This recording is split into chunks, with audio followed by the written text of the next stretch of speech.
Olá, gente, vamos lá. Mais um vídeo de auxílio, tentando auxiliar quem esteja com problema aí de fazer a questão 3 da D1 de pré-cálculo. Vamos lá. Mais lembretes, né, informações, detalhes e descrição do vídeo, tá? Importante, não tem fins lucrativos esse videozinho, entendeu?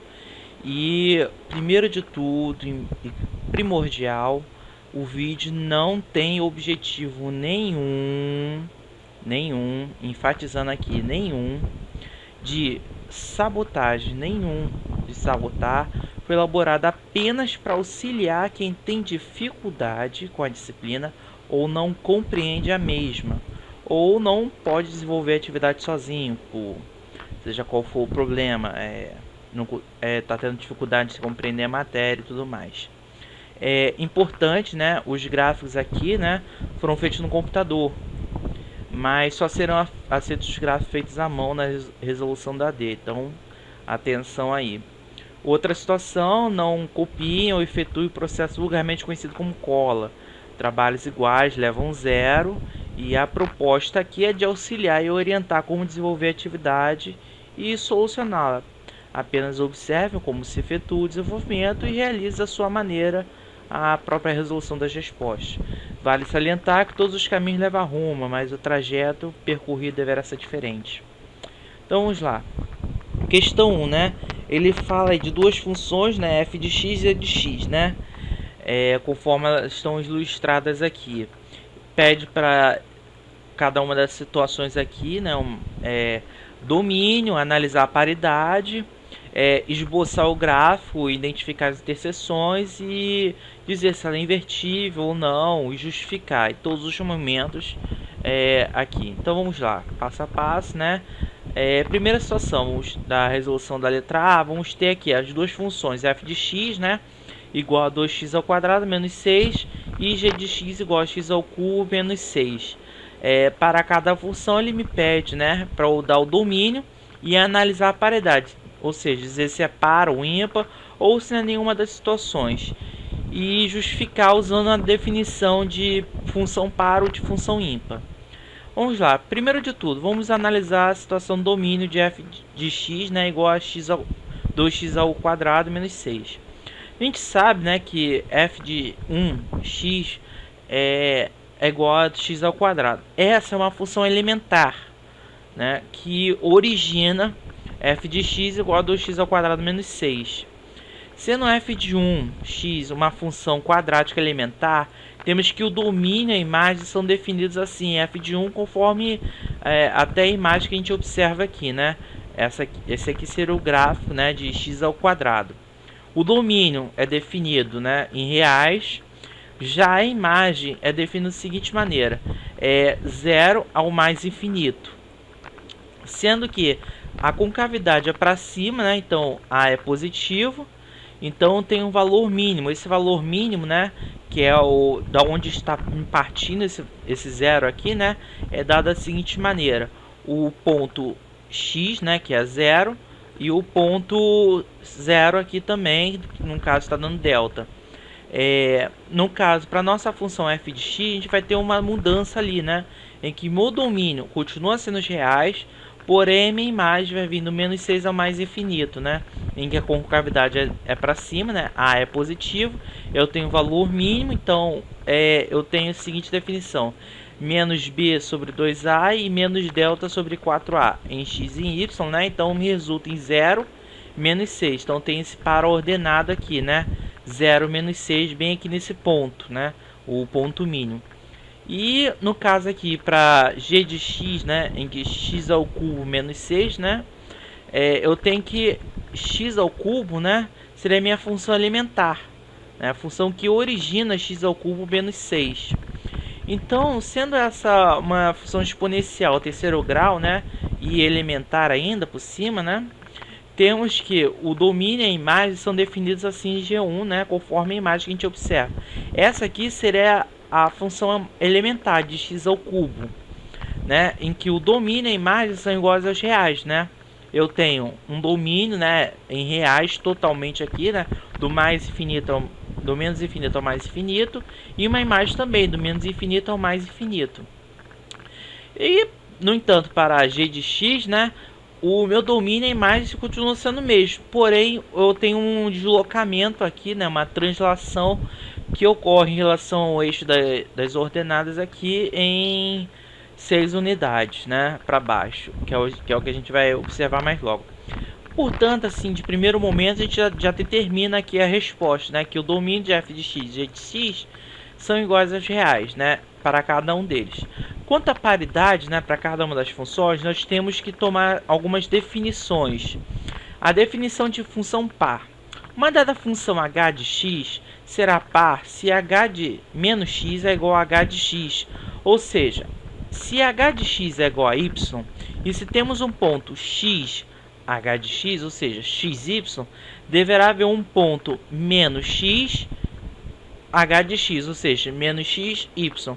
Nesta função, no conjunto que compreende todos os pontos, né, do par ordenado x, h de x para todos os valores de x associados, né, em h de x. Ou seja, deverá haver um par ordenado, né, x, y, tal que exista um par ordenado menos x, y.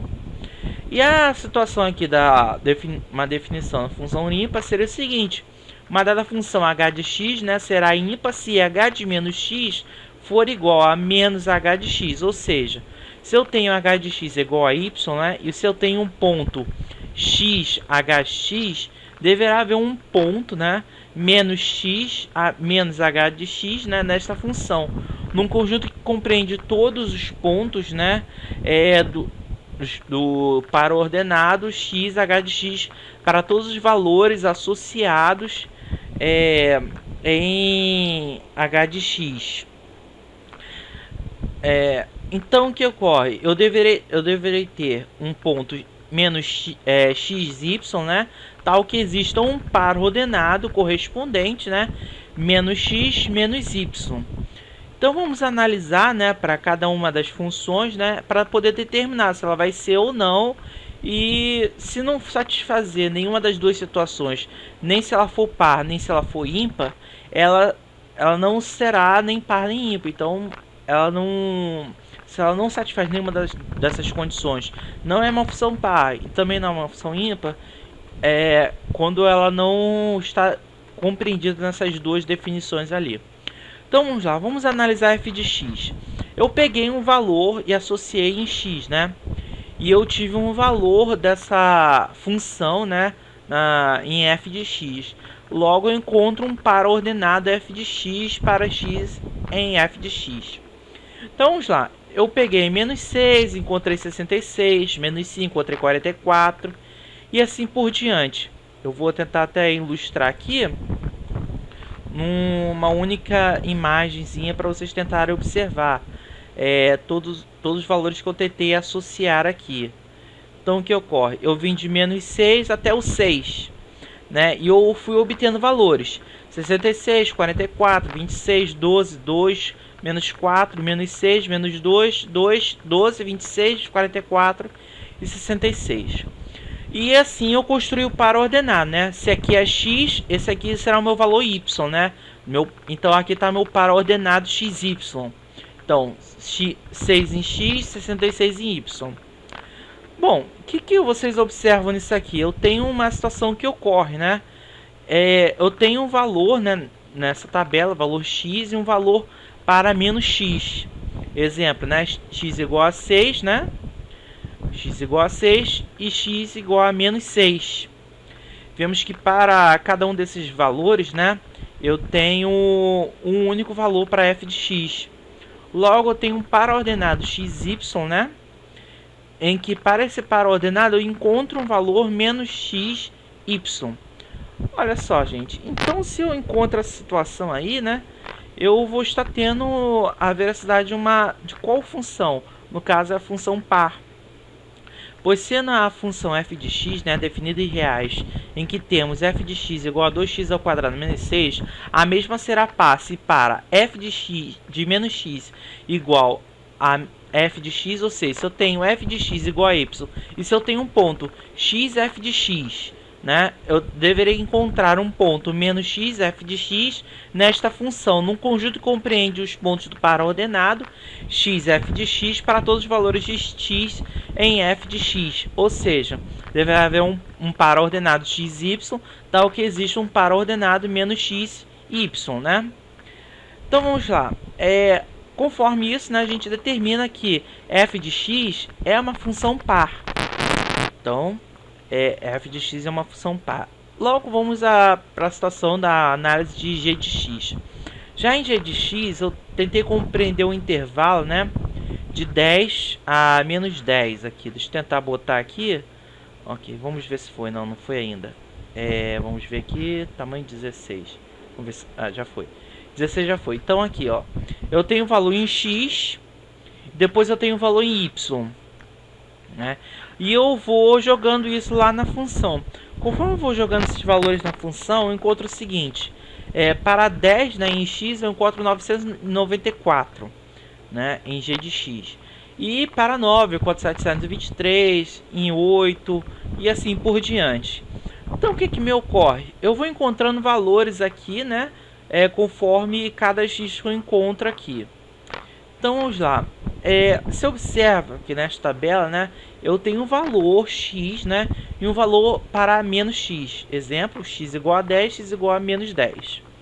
E eu vejo, né, que para cada uma das situações aqui, né, x igual a 10, eu encontrei 944 e menos 10 eu encontrei 1006.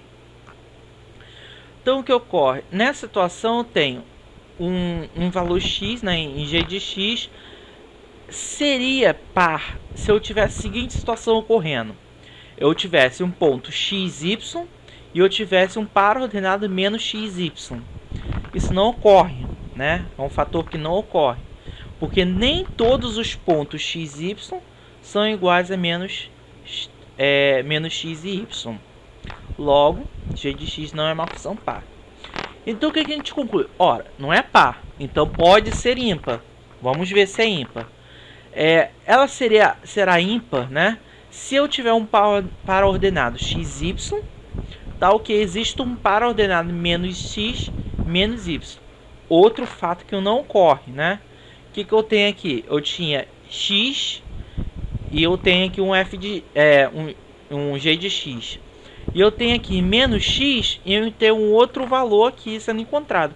Não é um valor simétrico, né? Vocês observam, não tem menos 94 ocorrendo aqui em menos 10. Então, um outro fato que não ocorre.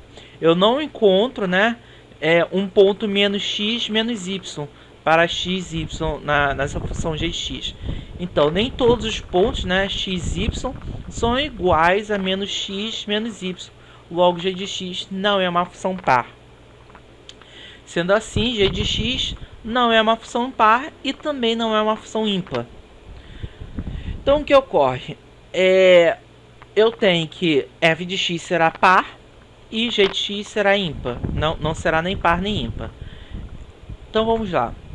Ele logo depois pede, né, para esboçar o gráfico, né, de cada uma dessas funções aí e justificar, né, esses gráficos aí conforme a reta y igual a x, né?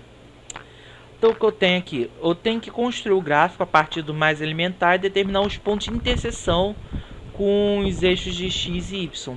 A função elementar, né, seria x ao quadrado, né? A minha função que origina, né, esse f de x. Então tá aqui a minha mais elementar, né? Nessa situação eu tenho intercepção com o eixo x, né, em 0, né, e com o eixo y em 0.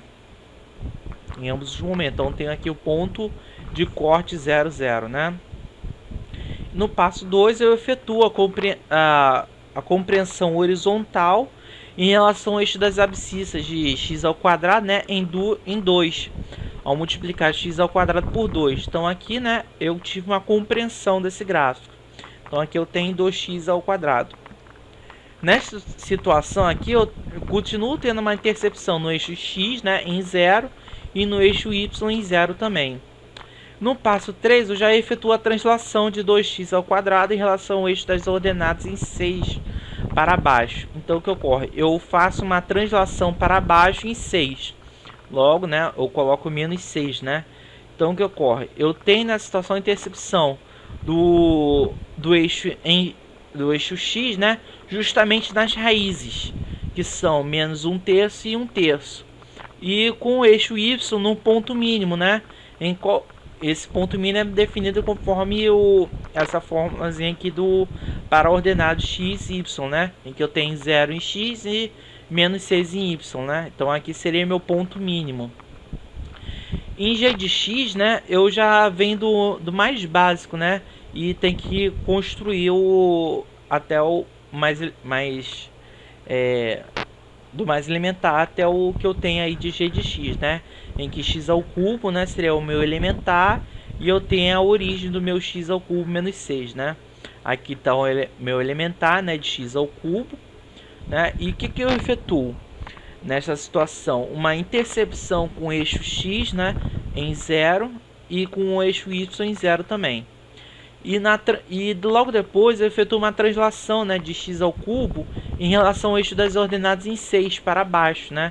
Então o movimento aqui em 6 para baixo, ficando assim menos 6, né? Então o que eu tenho? Eu tenho aqui uma translação, né, de x ao cubo para baixo, né, em 6. E o que ocorre? Eu tenho uma intercepção com o eixo x justamente na raiz real, né? Raiz cúbica de 6, né? Quando g de x igual a 0.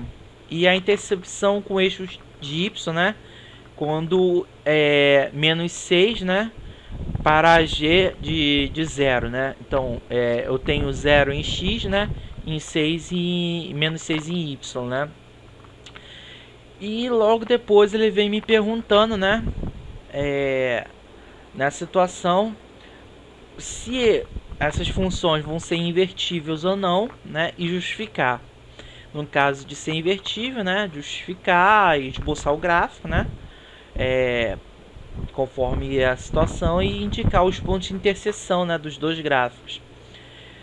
E assim vamos, na definição de uma função invertível, né, uma função h de x é invertível, ou seja, bijetora, quando o domínio de h de x possui para cada valor atribuído em x uma única imagem h de x, que não será igual em mais nenhum outro valor de h de x atribuído em x, que será diferente do outro valor inicialmente atribuído. Ou seja, se eu tenho um valor x1 qualquer, né, que pertence a x, né, atribuído a h de x, eu tenho que encontrar um h de x1, né, e não posso encontrar outra imagem de h de x1 em qualquer outro valor de x atribuído em h de x.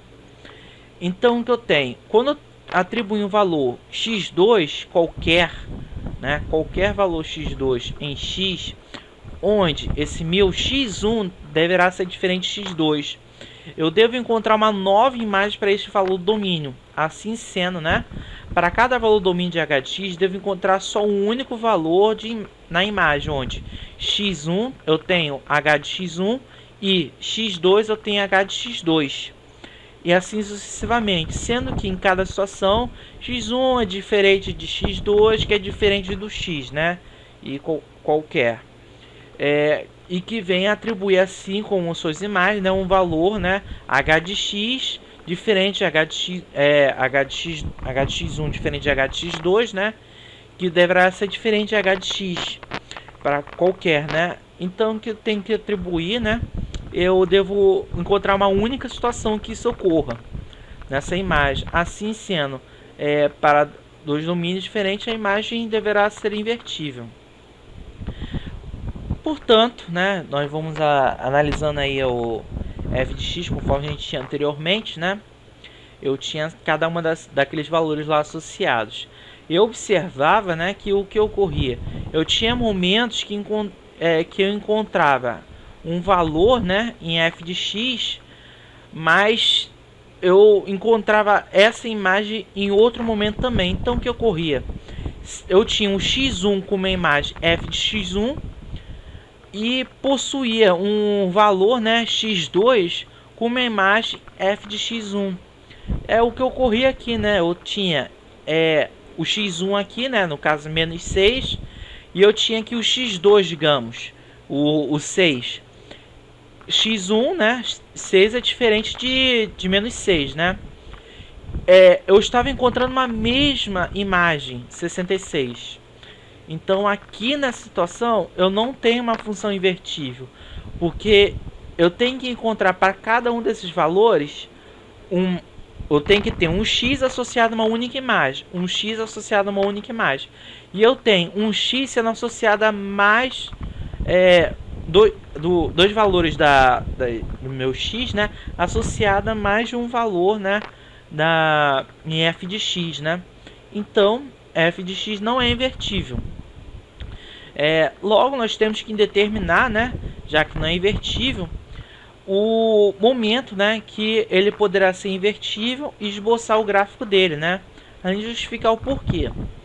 Temos duas situações em que o domínio pode ser possível para que f de x seja invertível, né, que seria do menos infinito ao zero, ou do zero ao mais infinito. Iremos pegar, logicamente, o intervalo de zero a mais infinito.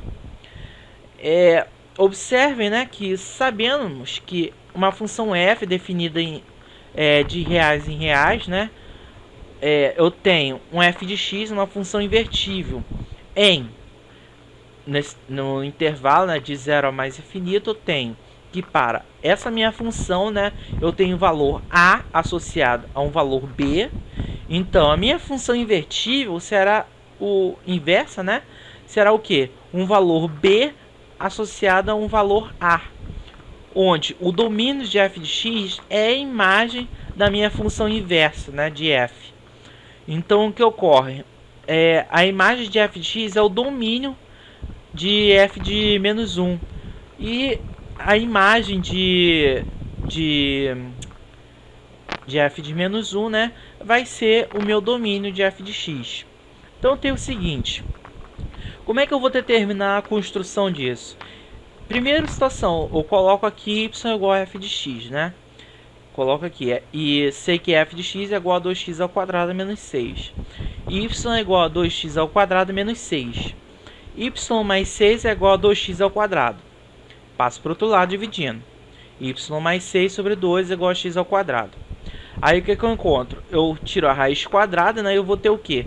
Módulo de x é igual a raiz quadrada de y mais 6 sobre 2. Aí eu tenho duas situações, né? Eu posso ter x igual a raiz quadrada de y mais 6, né, sobre 2, e x é igual a menos y mais 6, raiz quadrada de menos raiz quadrada de y mais 6 sobre 2. Bom, eu trocando, né, o x pelo y, né, já que eu tinha aquela definição lá, né, se eu tenho um valor a associado em b, na minha função inversa eu tenho um valor b associado a a. Então o meu domínio vira minha imagem vira o meu domínio do meu f de x. Logo, né, eu troco aqui o x pelo y, né, y é igual a raiz quadrada de x mais 6 sobre 2, ou então meu y vai ser menos raiz quadrada de x mais 6 sobre 2. No entanto, eu tenho que observar o seguinte: a minha imagem inversa de f é o domínio de f de x. E esse domínio está compreendido em valores positivos, de 0 a mais positivo. Então, se é um valor positivo, eu sei que essa aqui não é possível, porque qualquer valor que eu associar aqui vai dar negativo. Os únicos momentos que eu tenho valores positivos é aqui. Então, eu tenho y igual a raiz quadrada de x mais 6 sobre 2. Logo, a minha função inversa de f de x é igual a raiz quadrada de x mais 6 sobre 2. Portanto, para eu poder determinar meu gráfico, né, eu tenho que, se eu tinha um ponto, né, AB, né, ou se você quiser também informar XY, né, em f de x, eu devo ter um ponto BA, né, para a minha função inversa. Assim, né, deve existir pontos XY em f de x, devo ter um ponto YX, né, na minha função inversa. Aqui, né, está o momento em que essa minha função f de x é invertível. O único momento que ela pode ser invertível é de 0 ao mais infinito, né? Ela é invertível ali. A intercepção dela com o eixo é justamente aqui. No meu ponto é 1/3 com 0, né? 1/3 em x e 0 em y, né? Que é justamente uma das raízes dessa minha parte da parte de uma parábola ali que eu tenho, né? E eu tenho o ponto ali, né? 0 e menos 6, né? Justamente no eixo x ali. Nesse momento aqui, essa minha função f, né, de x, que é invertível, ela vai estar cortando nesses pontos. O eixo x e o eixo y. O grafo da minha função inversa é um grafo de uma função radial, né? Nessa função radial, né, o que eu tenho? Uma intercepção, né, num ponto aqui, né? Menos 6 em x e 0 em y, né? Bem aqui, ó. Menos 6 em x e 0 em y. E eu tenho no eixo y, né, um ponto aqui, né, tal que esse ponto é 0 em x, né? Aqui, ó, eu teria o 0 daqui. E aqui eu tenho 1/3, né, sendo encontrado. E aqui estaria a montagem desse meu gráfico aqui, né, justamente a minha função inversa, né, e o meu f de x. E a minha reta, né, y igual a x, estaria justamente aqui, ó. Aqui, bem nesse ponto aqui, ó. Esse aqui seria minha reta, né, y igual a x. E qual seria esse ponto de interseção aqui, entendeu? Esse meu ponto de interseção, né, vai ser justamente no seguinte momento, em que eu tenho a minha função, né, inversa, né,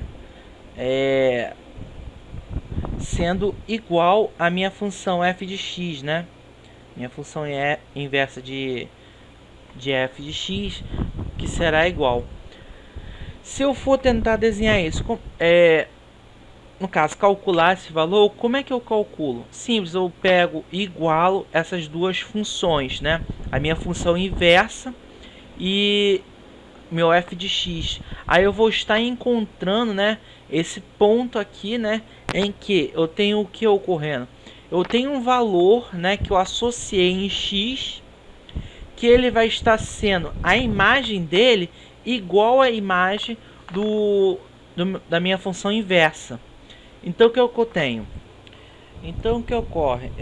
Nessa situação aqui, né, eu observo que eu tenho a minha reta aqui, né, y igual a x, né, em que para cada valor aqui de y, né, eu vou ter um valor, né, x, né, sendo associado. Tá um pouquinho mal colocado aqui. Deixa eu ver, só ajeitar aqui a reta. Aqui, passa bem aqui. Pronto. Aí ela vem aqui, ó. Ela vai interceptar esse ponto aqui e vai passar aqui pelo meu ponto de origem, né, em 0 aqui, e vai interceptar aqui no 2. Então o que ocorre? Eu tenho nessa situação, né, minha função inversa, né, f de x igual a f de x, em que eu teria essa situação aqui. Se você jogar essa aqui, vai dar uma equação do 8º grau, né? Oitavo, não. Isso vai dar um polinômio aqui do 4º grau, desculpa. No caso, tendo 4 raízes, né? Mas a única situação aqui que a gente vai observar que vai ocorrer é justamente 2 em y, né? E 2 em x. Ó, 2 em y e 2 em x, que é onde eles se interceptam, né? Então, aqui 2 em y e 2 em x. Sendo assim, né, vamos em diante aqui no g de x, né? Eu tinha aquela situação toda lá de g de x que eu analisei, né? E eu observava, né, que já naquele momento, né, a minha função g de x era invertível, porque ela, além de ser objetora, né, ela possuía cada valor que eu associava em x, um único valor em g de x. Então o que ocorria? Eu não tinha nenhum outro valor, né, em g de x que eu atribuísse e encontrasse outro valor, né? Então o que ocorria? Eu tinha um valor, né, g de x1, né, e eu não encontrava nenhuma outra imagem g de x1 para qualquer valor que eu atribuísse, visto que se eu pegasse um valor x1, né, e esse valor era diferente de um x2 meu, né, eu encontrava um valor, né, de x1 para o meu g de x1, né, e um x2 para o meu valor de x2. Então assim, para todo momento, né, eu encontrava o que? G de x1 era diferente de G de x2, que era diferente de G de x. E o que foi que ocorreu, né? Então, o meu G de x é invertível em todo o seu gráfico, né? E então eu preciso fazer o que? Eu preciso expulsar esse gráfico, né? E justificá-lo cada momento. Eu sei que a minha função g, né? Ela é definida de reais em reais, né? E g de x é uma função invertível em todo o seu domínio, né? Então tenho que, se eu tinha um valor a associado em b, eu encontrava na minha, eu devo encontrar na minha função inversa, né, de g, um valor b tal que esse valor b seja associado a.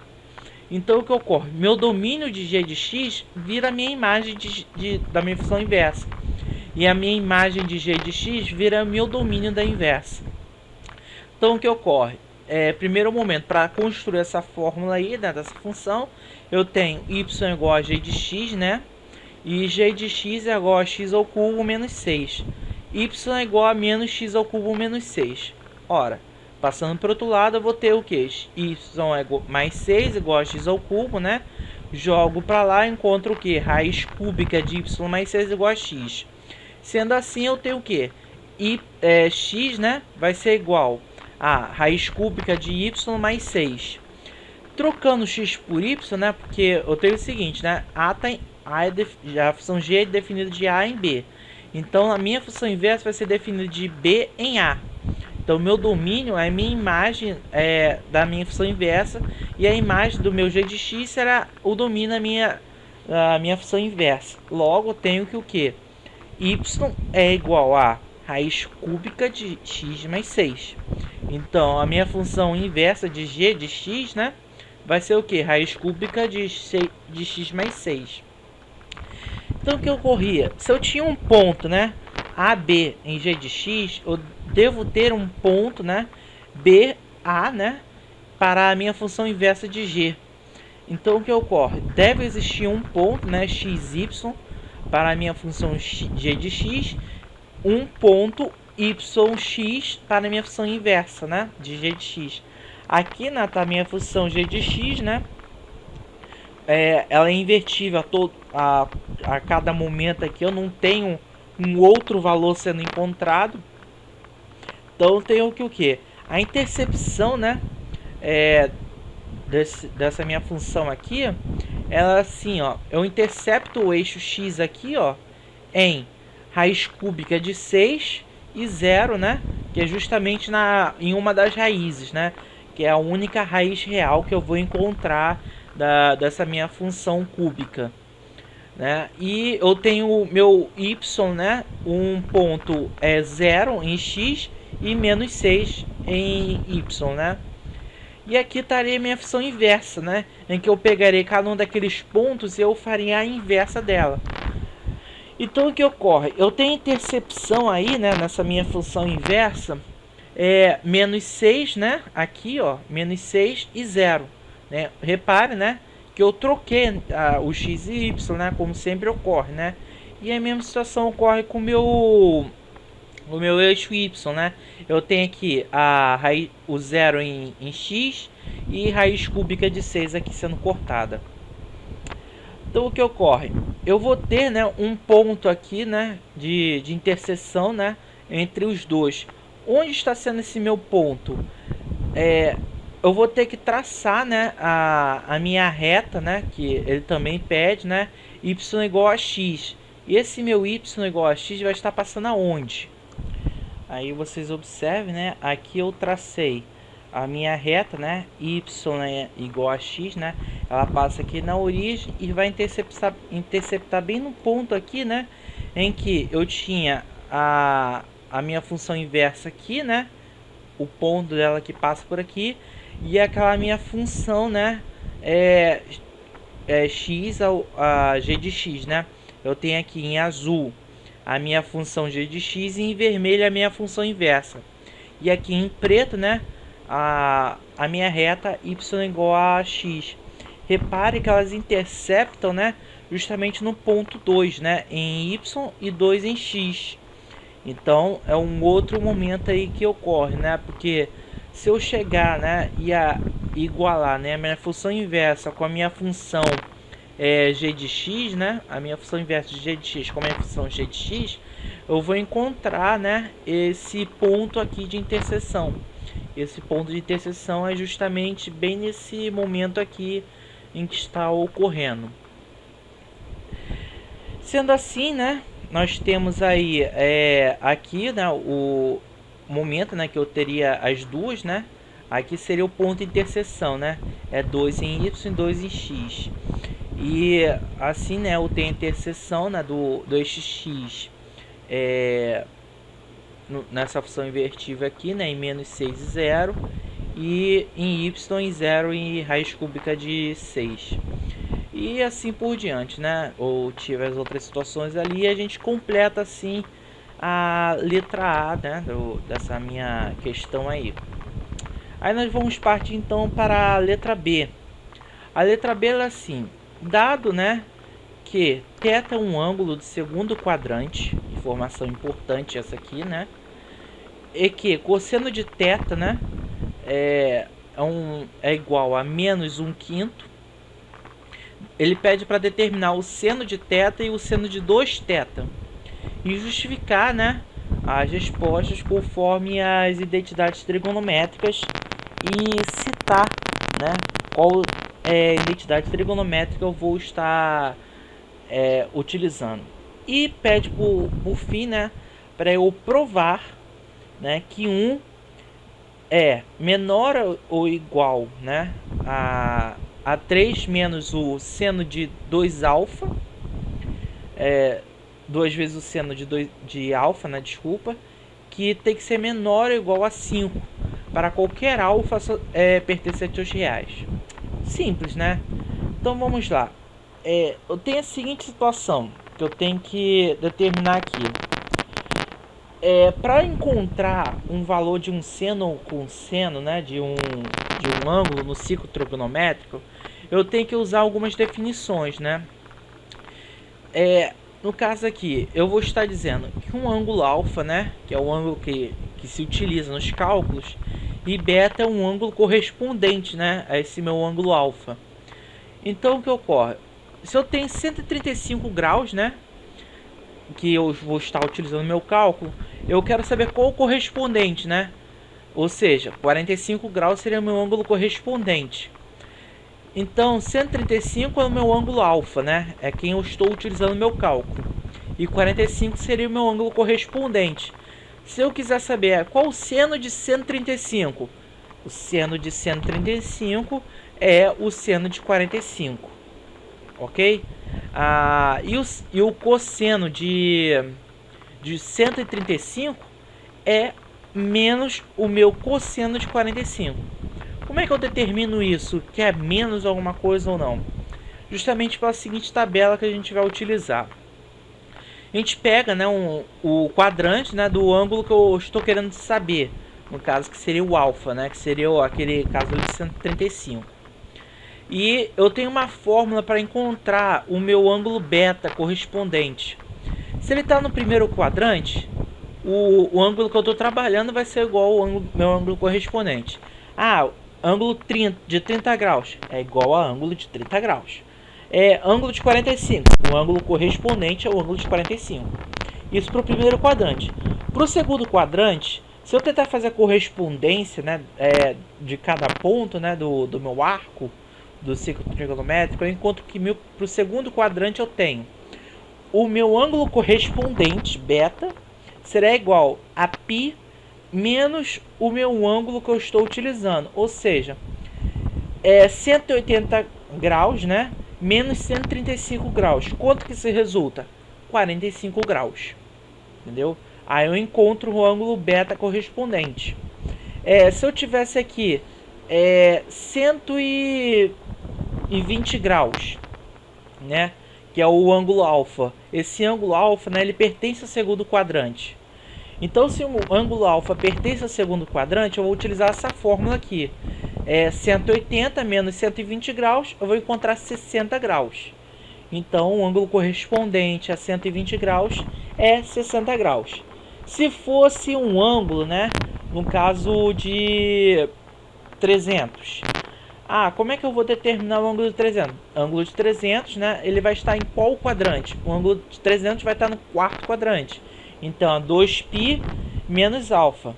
Então, se eu tenho 300 graus, né, eu tenho aqui, né, 300 menos 2π. 2π é o que? 360 graus. Então, meu ângulo correspondente a 300 graus é 60 graus.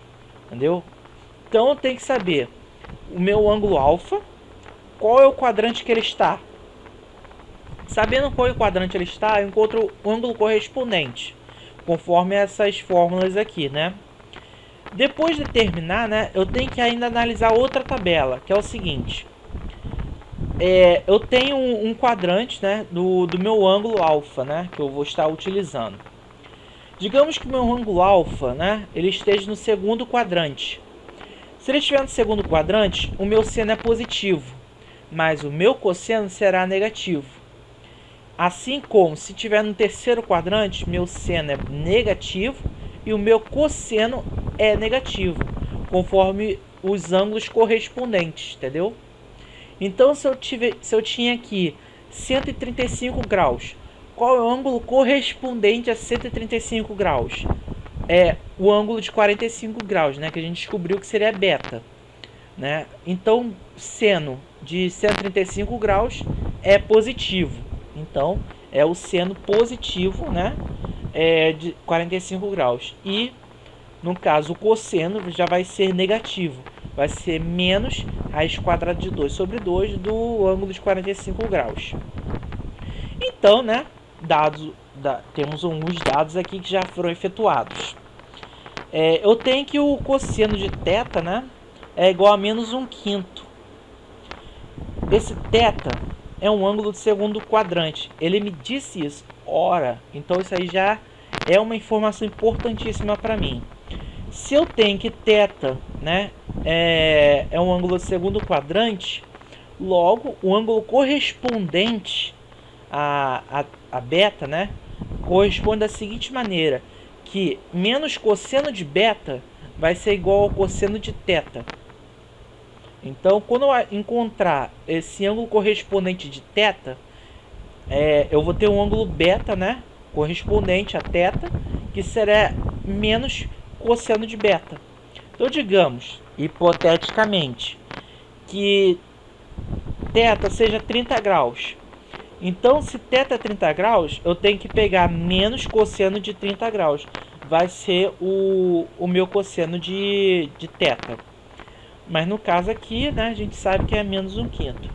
Então, como que a gente utiliza isso?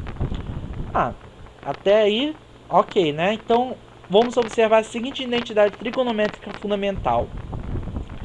Seno de θ ao quadrado mais cosseno de θ ao quadrado é igual a 1. Então, o que ocorre?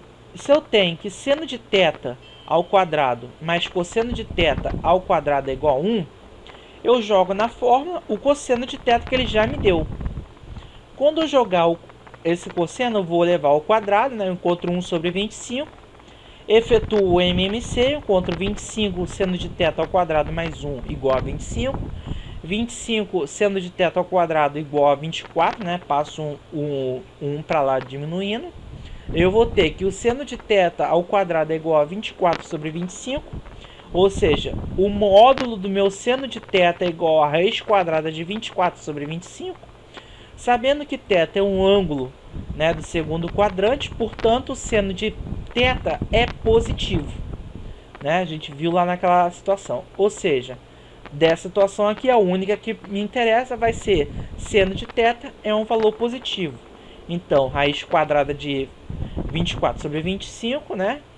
Que vai ser raiz quadrada de 5, E aqui eu efetuo isso aqui, né? Eu desmembro, né? Eu vou encontrar 6 vezes 20 vezes 4 é igual a 24, né?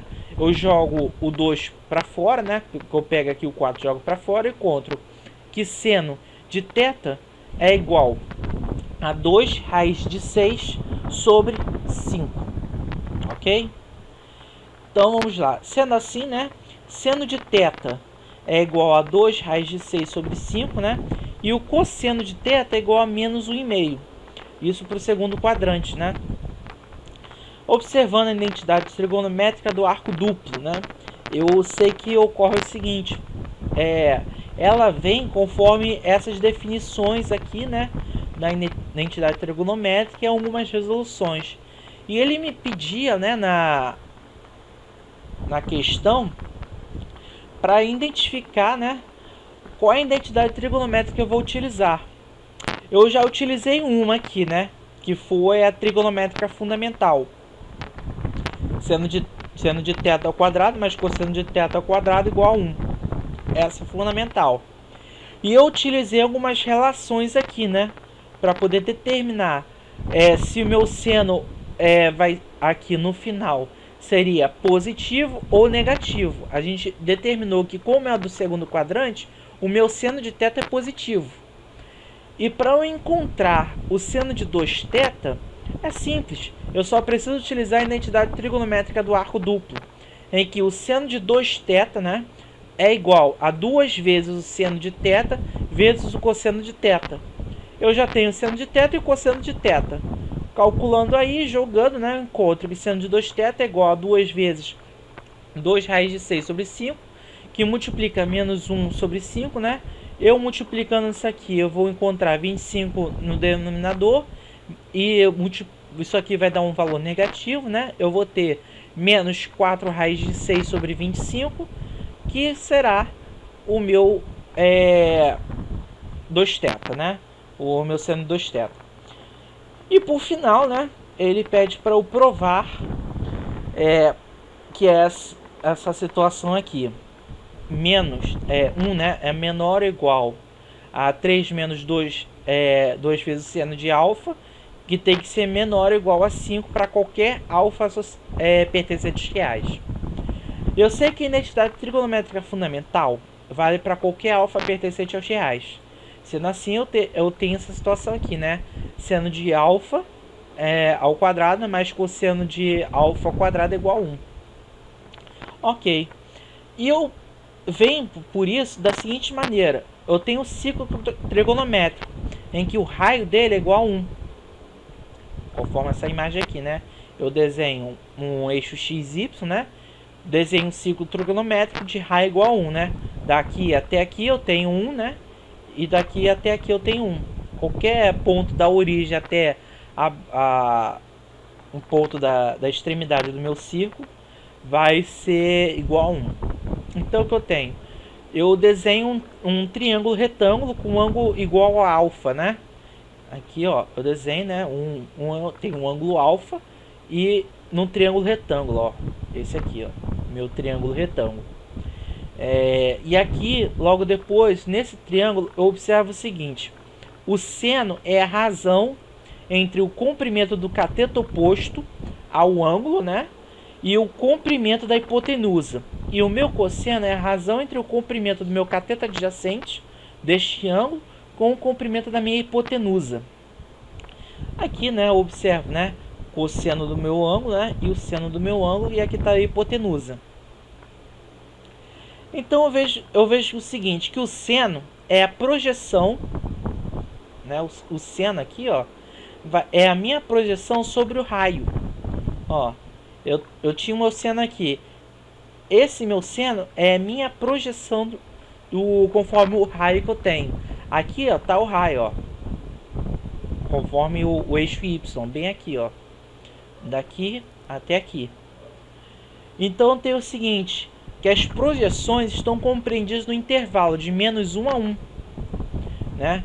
Se eu tenho um eixo XY aqui, né, e cada raio vale 1, então esse ponto aqui é o ponto menos 1, e esse aqui é o ponto 1, e aqui é o ponto 1, e aqui é o ponto menos 1. Então o que ocorre? Aqui é 1 e aqui é menos 1, né? E aqui está o meu eixo, né, Y, né, em amarelo. E aqui está o seno desse meu ângulo alfa aqui, desse triângulo que eu desenhei. Aqui, ó, observo, né, que esse seno de alfa está compreendido bem aqui, ó. O tamanho dele aqui, ó, vai daqui até aqui. Numa determinação, né, de que ele está compreendido, né, um valor, né, de menos 1 a 1. Então, esse valor desse meu seno aqui é um valor compreensível, né, compreendido, né, de menos 1 a 1. Em todo momento eu reparo que nesse triângulo, né, com o ângulo alfa correspondente, em cada quadrante, né, nesse círculo trigonométrico há uma projeção sobre o eixo Y, resultando no intervalo conforme as imagens aqui que eu vejo, ó. Eu projeto aqui outro triângulo retângulo, e aqui eu tenho de novo uma outra projeção desse meu seno de alfa.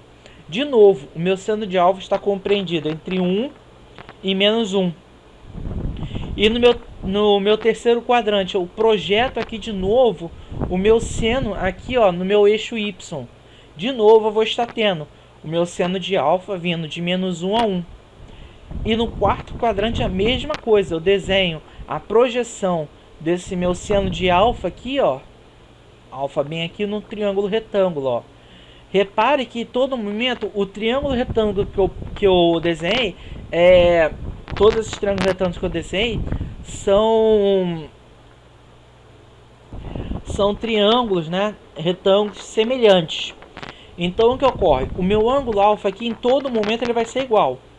Assim como os lados, né, vão estar sendo iguais, e cada um dos meus ângulos. Já tem dois ângulos aqui que já eram iguais, e sempre eu vou estar tendo valores aqui iguais.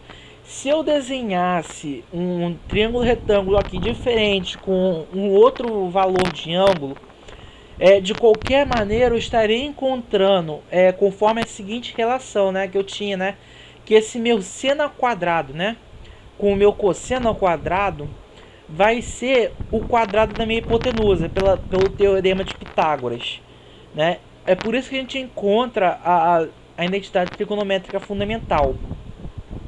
Sendo assim, né, eu tenho que provar, né, depois cada um desses momentos aqui, conforme a equação, conforme a veracidade da teoria que eu tentei mostrar aqui, né? Essa aqui é a teoria de que em nenhum momento esse meu seno ele está ultrapassando menos 1 ou está ultrapassando 1. Ele está compreensível nesse intervalo, ó, de menos 1 a 1, para qualquer momento que eu projetei aqui o meu seno. A veracidade, a prova de que esse meu seno ele está compreendido nesse intervalo de menos 1 a 1 é justamente aí. A projeção desse meu seno em relação ao eixo Y, né, está compreendido nesse intervalo de menos 1 a 1. Então o que ocorre? Na equação ele me pede para provar, né, depois isso. O que ocorre? Eu tenho dois lados aqui. Um lado aqui de menos 1, 1, né, menor ou igual a 3, menos 2 seno raiz, menos seno de alfa, né? Menos 2 vezes seno de alfa, desculpa. Então o que ocorre? 1 menor ou igual a 3, menos 2 vezes seno de alfa. Eu jogo para lá o 3 e eu coloco o menos, né? 1 menos 3, menos 2, né? Então aqui eu tenho menos 2 menor ou igual a menos 2 vezes o seno de alfa, né? Eu passo para o outro lado, né? Inverto os sinais, né? O que eu vou encontrar? Eu encontro 2 vezes o seno de alfa, tem que ser menor ou igual a 2. Então, eu divido isso tudo por 2 e encontro o quê? Seno de alfa tem que ser menor ou igual a 1. E o outro lado, né? O lado 2, que estava o quê? Ele vinha aqui, 3 menos 2 seno de alfa menor ou igual a 5. Então, quando eu fazia aquilo ali, jogava, eu encontrava o quê? 3 menos 2 vezes o seno de alfa menor ou igual a 5, né? Eu passo o 5 para um lado e o 2 vezes o seno de alfa para o outro. Aí eu encontro aqui, né? 3 menos 5, né? Menor ou igual a 2 vezes o seno de alfa. Então o que ocorre aqui? 3 menos 5, né? Encontro menos 2, menor ou igual a 2 vezes seno de alfa. E aqui eu tenho o que? 2 vezes o seno de alfa maior ou igual a menos 2. Para isso eu tenho o que? Dividindo por 2, né? Seno de alfa tem que ser maior ou igual a menos 1. Então o que eu concluo? Conforme essa equação que ele me passou, é o seguinte: eu jogando lá, o meu seno tem que estar compreendido no intervalo de menos 1, né, menor ou igual a seno de alfa, e o meu seno de alfa tem que ser menor ou igual a 1. É uma sentença verdadeira pelas afirmações que a gente fez anteriormente, né, em que a gente veio demonstrando aqui, né, em cada momento, que a minha projeção desse meu seno de alfa, em nenhum momento ela ultrapassa esse intervalo aqui. Toda vez que eu projeto conforme o triângulo retângulo que eu desenhei, em nenhum momento eu tenho que esse meu seno irá ultrapassar esse valor de compreendido aqui entre menos 1 e 1, né? E outra situação também que se deve observar, né, que conforme o teorema de Pitágoras, né, eu tinha que pegar isso aqui ao quadrado, né? Então se isso aqui está elevado ao quadrado, poderia ser um valor negativo ou positivo, né? Aqui para o terceiro e para o quarto quadrante, né? O meu seno é negativo. Eu elevo isso ao quadrado, né? Então o que ocorre? Quando eu elevo isso ao quadrado, eu vou estar encontrando um valor positivo. E quando eu tinha no primeiro e segundo quadrante, eu encontrava valor positivo também. Então aí me demonstra, né, que justamente o meu seno, né, o valor absoluto dele, ele não pode estar ultrapassando 1. E esse valor absoluto de 1, né, ele está compreendido nesse intervalo de menos 1 a 1, né, conforme vocês observaram aí. E aí está aprovada a situação. O lembrete aqui da AD, né, que tem que ser tudo feito à mão, nada a lápis, e nem os gráficos, né, não podem ser feitos a lápis, tem que ser feitos todos à mão. Pode escanear e tudo mais. Tenham um bom AD e divirtam-se aí.